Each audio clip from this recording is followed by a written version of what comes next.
Si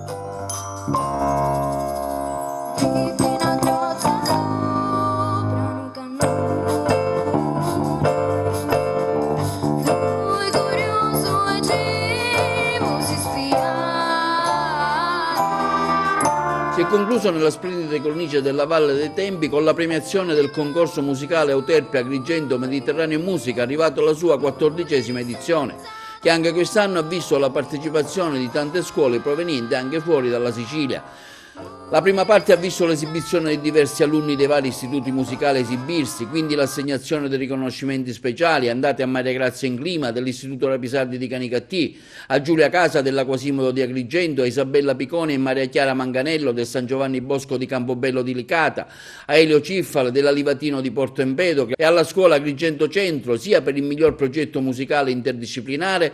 sia per il miglior arrangiamento orchestrale, quindi la scuola continua di Cattolica Eraclea, premiata per la migliore esecuzione del brano classico tratto dalla Sinfonia numero 9 Re minore di Beethoven. Siamo con la preside Fazzi, si è conclusa la 14ª edizione, un'edizione che è andata bene, pensiamo già al futuro, alla 15ª, magari con qualche novità.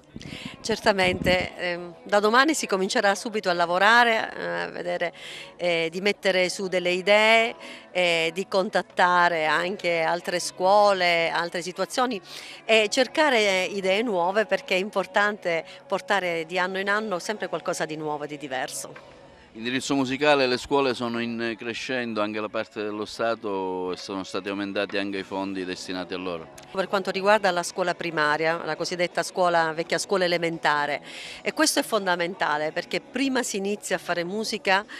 prima i ragazzi acquisiscono queste competenze e queste capacità che potranno poi sviluppare nel corso non solo della scuola media ma soprattutto poi dei licei musicali, che sono adesso l'ultima, diciamo, novità, e quindi finalmente lo Stato ha capito che la musica è fondamentale. Non poteva mancare questa sera, alla serata conclusiva di questa 14ª edizione di Euterpe, concorso musicale di valenza nazionale, colei che è stata un po' la fondatrice, diciamolo pure. Sì, in effetti è vero, non posso, se ci sono problemi va bene, ma sono sempre presente perché ci tengo. È una situazione che, diciamo, è un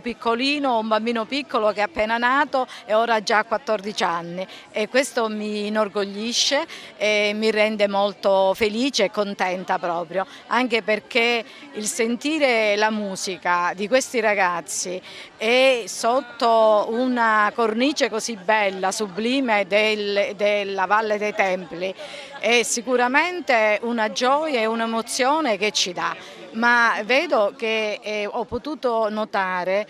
che i ragazzi partecipano con grande piacere e sentono, proprio ci sono dei ragazzi che hanno la musica come se fosse innata, in quanto hanno dato pure loro tanto, ed è molto bello questo.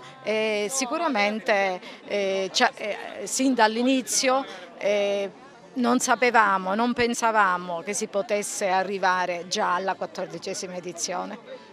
Ci vediamo alla 15ª. Speriamo di sì, io ce la metterò tutta.